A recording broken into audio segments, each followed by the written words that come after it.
Tantor Audio, a division of Recorded Books, presents Our Nation at Risk, Election Integrity as a National Security Issue. Edited by Julian E. Zelizer and Karen J. Greenberg. Narrated by Lisa S. Ware. Publisher's note.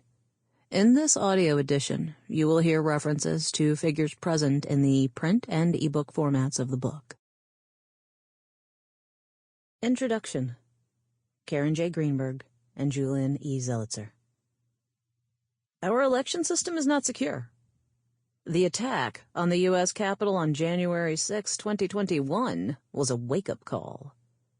The 2020 election and its aftermath showed the nation that our electoral system was fraught with peril, posing an existential risk to our democracy. Not only did powerful forces in American politics, including the President of the United States, display a willingness to challenge and subvert the basic operations of the democratic process. And not only did the nation discover that there were many ways that this could be achieved, but the country learned in an unforgettable manner that the protections in place for our elections are searingly vulnerable. To cast a vote in the United States of America is an act of both hope and faith. When you drop that ballot in the ballot box, you do so with the confidence that every person named on that ballot will hold up their end of the bargain, warned the congressional committee that investigated the events of January 6th. The person who wins must swear an oath and live up to it. The people who come up short must accept the ultimate results and abide by the will of the voters and the rule of law. This faith in our institutions and laws is what upholds our democracy. If that faith is broken, if those who seek power accept only the results of the elections that they win, then the American democracy, only a few centuries old, comes tumbling down. The danger posed by election denialism was not simply that it could take hold over one of the nation's major political parties, but that there were accessible ways to achieve the goal of declaring an election's outcome illegitimate. The constitutional system on which we rely to determine who will be our president has multiple points of vulnerability that can be manipulated, exploited, and weaponized, despite long-standing efforts to implement safeguards. Layered on top of the process is a communications environment where misinformation and disinformation, from at home and abroad, easily permeate the ecosystem on which we depend to understand the outcomes of democratic contests. While it is true that the election of 2020 ended with the rightful person in office, largely as a result of individuals who refused to interfere with lawfully cast and counted votes, the potential for an illegitimate outcome remains. Had Vice President Mike Pence made a different decision on January 6th, yielding to the pressure of the president and his counsel to delay counting the votes? Or if one state official in Michigan or Wisconsin had moved forward in sending an alternative slate of delegates, it is not difficult to imagine how Donald Trump might still be sitting in the Oval Office. This is not the first time that our democracy has been under threat. The worst moment took place during the 19th century, when the political system proved incapable of resolving the immense divisions that emerged over the institution of slavery and disintegrated into a devastating civil war that almost destroyed the republic. The promise of Reconstruction was undone by organized Southern white violence and a deal struck after the contested presidential election in 1876 that was part of the dismantling of the ambitious federal programs that had been put into place by Northern Republicans. During the early 20th century, the Deep South put into place Jim Crow laws that fundamentally undercut efforts to broaden political rights and create a truly democratic system that offered representation to all citizens, regardless of their race. It took a grassroots movement and a sympathetic president to enact the Voting Rights Act, VRA, of 1965, that finally brought the muscle of the federal government to bear in service of protecting every American's right to vote. When a Republican Senate and President agreed to reauthorize and extend the reach of the legislation in 1982, it appeared that the VRA had entrenched a new era in which the right to vote would retain newfound strength within American political culture. But the election of 2000, in which the Electoral College winner lost the popular vote, and in which a close election led to the Supreme Court deciding the election, ushered in a whole new set of problems hindering trust in the democratic process, and put into motion a number of initiatives that aimed to improve election administration.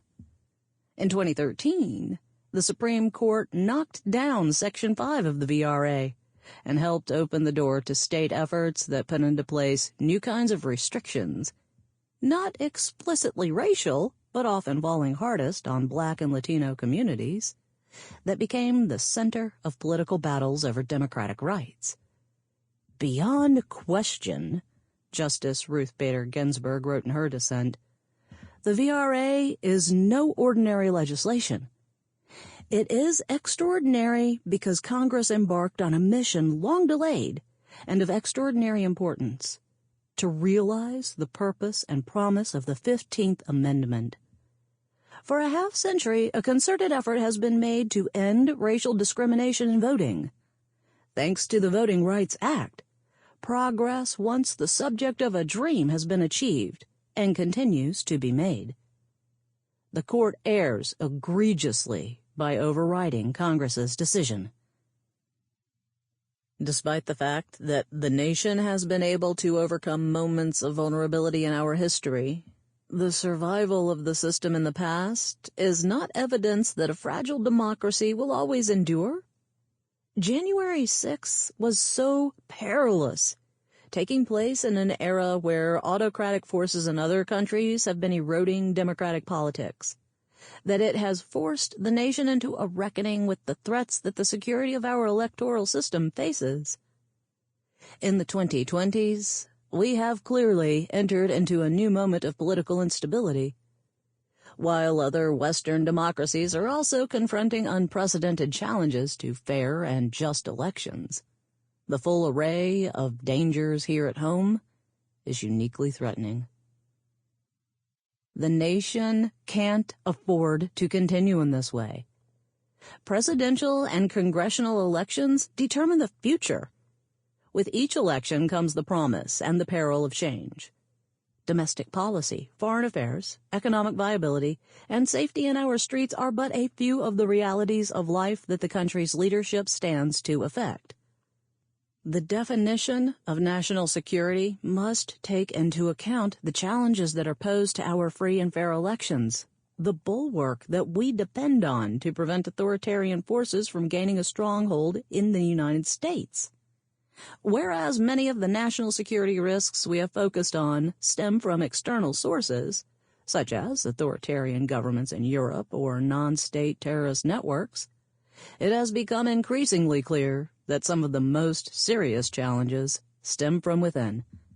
Indeed, the two threats are interconnected. Not only do foreign adversaries seek to capitalize on the nation's political instability, but the vulnerabilities themselves offer avenues for overseas actors to influence our process. This is the subject of our book. Our Nation at Risk brings together some of our leading political scientists, historians, law professors, and journalists to address the biggest vulnerabilities that our election system faces and to provide numerous recommendations to fix it. The following chapters take seriously Benjamin Franklin's famous admonition to Elizabeth Willing Powell, who asked, "Well, doctor, what have we got? A republic or a monarchy?" To which he responded, "A republic, if you can keep it." Whereas just a decade ago most Americans would have agreed that we can automatically keep it, today we know that maintaining democracy requires substantive institutional reforms that can provide stability and predictability to the mechanisms through which we make our decisions. While the lessons of the past helped lay the groundwork for recent abuses, they also shine a light on remedies available for more robust, secure, and trusted elections. This volume tries to offer pathways toward making sure we can keep our republic. There are 3 pillars to the democratic system that are especially important to the security of our politics, none of which has been as stable as we assume. The first, inscribed into the Constitution, is the Electoral College. Under the constitutional system, each state is allotted a certain number of electors, based on the number of members the state has in Congress who vote for a candidate to be president. Although it is not stipulated in the Constitution, most electors have voted for the candidate whom a majority of the electorate in their state selected. In 1887, Congress passed the Electoral Count Act, which laid out more specific procedures for how electoral votes should be counted. While the system has generally provided for a smooth and peaceful transition of power, there have been a number of messy and contested election outcomes, as the following chapters document, where the underlying problems with the process were exposed. The 2020 election also showed how the process could be purposely exploited by bad faith actors should the will exist to do so. The 2022 Electoral Count Reform Act endeavored to address some of the fissures that had been exploited, though, as our authors point out, much more remains to be addressed. The second pillar has been the right to vote. At the heart of the ideal democratic system is the ability of each person to exercise their right to citizenship by voting for who their leader should be. The Constitution did not articulate a right to vote. Only white male citizens, 21 years and over, were eligible to do so. In subsequent decades, Congress gradually took it upon themselves to protect the franchise. The resistance toward extending the franchise was fierce. From the beginning, white men intently fought against granting this key element of citizenship to other Americans. The 15th Amendment was a landmark moment when the nation vowed that individuals would not be denied the vote based on race. The promise was fleeting, as restrictionist measures were put into place after Reconstruction. Women did not gain the right to vote until 1920 with the ratification of the 19th Amendment, while Americans between the ages of 18 and 21, though eligible to serve in the military, were only able to go to the ballot box after 1971 as a result of the 26th Amendment. The VRA of 1965 prohibited racial discrimination against voting and established mechanisms empowering the federal government to take action where there was evidence of wrongdoing within the states. When the Supreme Court knocked down a major provision in the VRA in 2013, conservative states rushed to impose limitations on voting based on unfound allegations of mass fraud. And, as we write, the VRA remains under attack. Finally, the third pillar revolves around a multiplicity of other institutions within the democratic system that have been extremely important to the security and stability of the process. The news media, for instance, has functioned as the main platform through which citizens receive information about public issues, their elected officials, and the election itself. The proliferation of social media has only enhanced the possibilities for distortion. When these platforms have been filled with disinformation or even foreign propaganda, the democracy has become unstable. The capacity of state and local government to administer elections has likewise been pivotal to ensuring that citizens can express their will at the ballot box. The campaign finance system, which has structured the nexus between money and politics, has created processes that enable a flow of private dollars to influence elections, and in turn, decision-making by elected officials. There have been times when Congress and the states were able to pass measures that limited some of this money and offered alternative methods for financing campaigns, including public funds. But there have been many other turning points, such as the Supreme Court's Citizen United decision in 2010 that undercut regulations that had been put into place.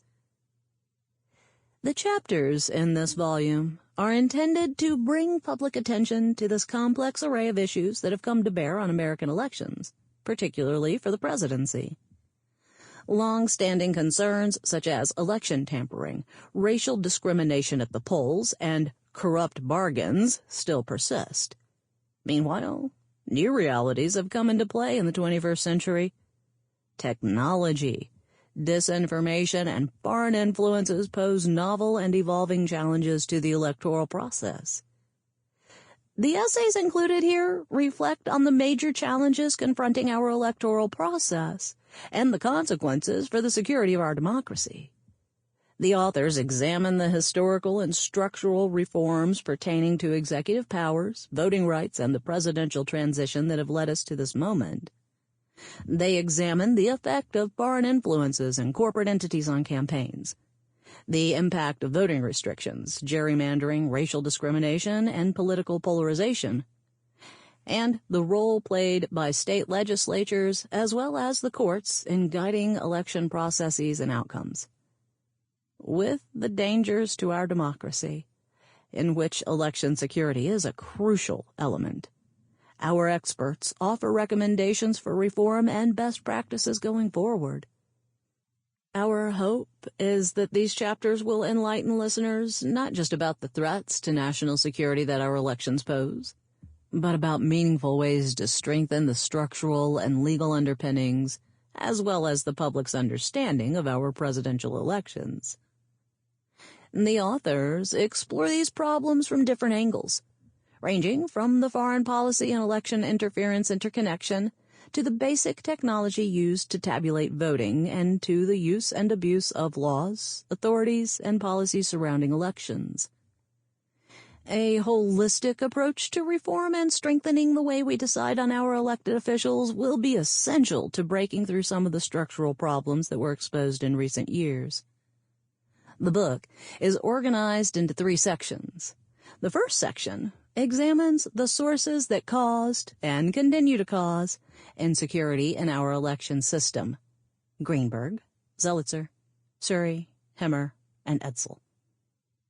Examining forces that date back to the design of the Constitution itself, several contributors explore the ways in which the Electoral College, voting rights, overseas interference, disinformation and misinformation, polarization, and racial discrimination have led to instability and a declining trust in our elections. The next section turns to the different forces, presidents, Congress, the Supreme Court, and the states, that have considerable capacity to stabilize weaknesses in our democracy, yet, for different reasons, have been limited in effect. Morrison, Green, Waldman, and Pildes. Finally, the last section centers on the important realm of administration, the nuts and bolts of the election system, from those who tabulate the votes to the moment when Congress certifies the Electoral College results, when the selection process has the greatest capacity to be undermined. Pursley, Kohler-Hausman, Creighton, Hassan, Stewart, Fortier, and Feingold and Langholtz. Our authors underscore the long-standing reliance on trust that a just and transparent system and a legitimized or widely accepted outcome will eventually prevail. Although our authors are not in agreement on all issues and express differences on key questions, collectively, they believe there are ways in which our democratic system can be strengthened, given the strains it has encountered in recent decades. The election of 2000 breached that trust. The election of 2020 poked more and deeper holes in the comforting assumption that all would eventually be well. While fraud elections in the past ultimately found their way to peaceful resolution, future elections, we now know, may stumble and even fail to reach a trusted outcome. Our authors reason that hoping for well-intentioned, law-abiding actors as a bulwark against corrupt elections is not enough. All of the authors agree that passively waiting is not an option. Election security and our national security go hand in hand. All the weapons in the world and all the best defense systems won't protect us if the core of the democracy is broken. With this book, we offer a path to achieving a better republic, sooner rather than later. Part 1. The Historical Sources of Insecure Elections. 1. On a Wing and a Prayer. The Perilous Path of Our Contested Presidential Elections. Karen J. Greenberg. Democracy is sometimes messy, reflected Joe Biden, counseling patients in the aftermath of the 2020 election while he and the country awaited official results. Messy outcomes in U.S. presidential elections, foundational to our democracy, have certainly proved him right. Over the course of the country's 2 1/4 centuries, tallies have been left in disarray, outcomes mired in doubt, and losing candidates certain that they had been victorious. Repeatedly, lawmakers have endeavored to fix the vulnerabilities exposed by fraud elections, often with too little effect. Nonetheless, contested elections, from those that were formally disputed to those that were sent to the dustbin of history amid whispers of inaccuracies, manipulation, and deceit, have long been a piece of the story of American presidential elections. As the 21st century dawned, the nation's long legacy of electoral vulnerabilities caught up with itself. The 2000 election rang as a wake-up call to the vulnerabilities that still existed after 54 presidential elections. Welcome to Guatemala! These were the words with which Ron Klain, Vice President Al Gore's Chief of Staff and General Counsel for Gore's Recount Committee, greeted Gore lawyer David Boies 5 days after the 2000 election. Boies had made an unscheduled, last-minute trip to Florida, summoned to help devise a legal strategy for addressing the yet-to-be-decided election results in the state. Gore's lawyers were deep in the weeds of their legal and legislative options, convinced that the vote count was tainted and the election set to be inaccurately called for George W. Bush. For Klain, the chaos of the moment and the options for remedy resembled, as he later recalled, the conditions found in an unstable, third-world banana republic, not American democracy. Legal experts, pundits, and others echoed Klain's sentiment, labeling the election outcome a coup, and more precisely, a constitutional coup. 20 years later, the country experienced a full-scale alarm. The 2020 election took the issue of election security and election legitimacy to new heights with the attempt of the incumbent president, Donald Trump, to overturn the election results through a series of illegal overreaches involving Congress, the courts, and the White House itself. Once again, cries of "Banana Republic" filled the air, this time abroad as well as at home. A trip down history lane might have led observers to temper, however slightly, their sense of the foreignness of the moment. They might instead have cast a look over the frightening prior instances where accusations of stolen, corrupt, mismanaged, or manipulated election results had followed on the heels of U.S. presidential elections. If the 2000 election was a wake-up call, and the 2020 election a full-scale alarm, other elections had also stumbled to the finish line, most famously in 1800, 1824, and 1876, where the outcomes teetered on the brink of irresolution and illegitimacy. When questions arose, the final resolution was often the result of an individual candidate choosing to concede. Over time, in fact, the 5 candidates who won the popular vote but lost the electoral vote eventually chose to concede the election, though at times with continuing allegations of unfairness. Early flaws and fixes. Concerns about the knotty challenges inherent in creating a fair and trusted system for electing a president arose in the founding days of the Republic.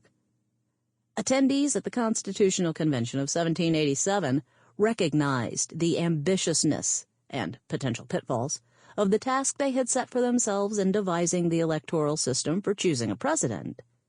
It was, after all, a complex and unprecedented task. As Rufus King, a delegate from Massachusetts, explained, the numerous potential dangers inherent in deciding how to choose a country's chief executive had led other nations to prefer heredity to elective executives. As James Madison reminded his colleagues, the elective mode of obtaining rulers is the characteristic policy of Republican government. For King, the Constitution's prescription for peaceful and productive elections, which he summed up as apportioning, limiting, and confining the electors within their respective states, and by the guarded manner of giving and transmitting the ballots of the electors to the seat of government, included an unspoken assumption. The delegates, he acknowledged, did indulge the hope that the guardrails and specifications imposed in the Constitution on the electoral process would prevail over the dangers such that intrigue, combination, and corruption would be effectually shut out, and a free and pure election of the President of the United States made perpetual. King's reliance on hope among the tools designed to dispel intrigue and corruption provides a telling lens for understanding the history of American presidential election. From the very establishment of the Republic, the founders knew that the Constitution's prescription for presidential elections included potential vulnerabilities. Drafted in the final rushed days of the Constitutional Convention, the Constitution's requirements for elections succumbed to what Madison later referred to as the hurrying influence, as well as the fatigue and impatience of the moment. In doing so, it left many potential fault lines exposed, among them vague directions. When it came to vote counting, for example, it prescribed only that the President of the Senate shall open all the certificates and the votes shall then be counted. The use of the passive voice left it unclear who exactly should do the counting. Nor did the founding document consider a variety of problems that vote counts could encounter. Consequently, the infant republic tripped over the uncertainty and flaws within the electoral process in its first years. In fact, the very first attempt to transfer political power underlined the dangers inherent in this lack of clarity, and the role that wishful thinking played in considerations of a peaceful outcome. Hopeful thinking, combined with the absence of specific guidance when it came to unanticipated election complications, was visible as early as 1796, when George Washington decided against a third term. In the electoral tabulations of the election, the insufficiencies of the electoral system as laid out in Article 2 of the Constitution were immediately apparent. As the Constitution originally specified, electors were to cast 2 votes, the winner to be president, the second-place finisher to assume the vice presidency. Federalist candidate and Washington's vice president, John Adams, won the election, only to have the Democratic Republican Thomas Jefferson win the vice presidency. In other words, as Madison surmised, the ultimate choice is extremely uncertain. The founders hadn't accounted for the rise of the party system and the possibility of an election that yielded a president from one party and a vice president from another, at best an uncomfortable alliance. Though exposing a flaw in the Constitution's structural understanding of elections, the outcome itself, with Adams winning by 3 electoral votes, did not rise to the level of a dispute, and therefore did not lead to successful efforts to produce a system beyond that provided for in the Constitution. In place of efforts at reform, trust that the system would work going forward prevailed. With the very next election, however, the 2-vote system, unaddressed in the interim, led to more concerning troubles. In 1800, Adams sought a second term.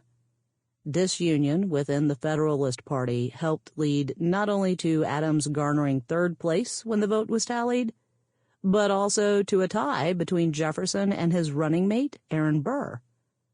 The dispute, as the Constitution provided, was sent to the House of Representatives. Sample complete. Ready to continue?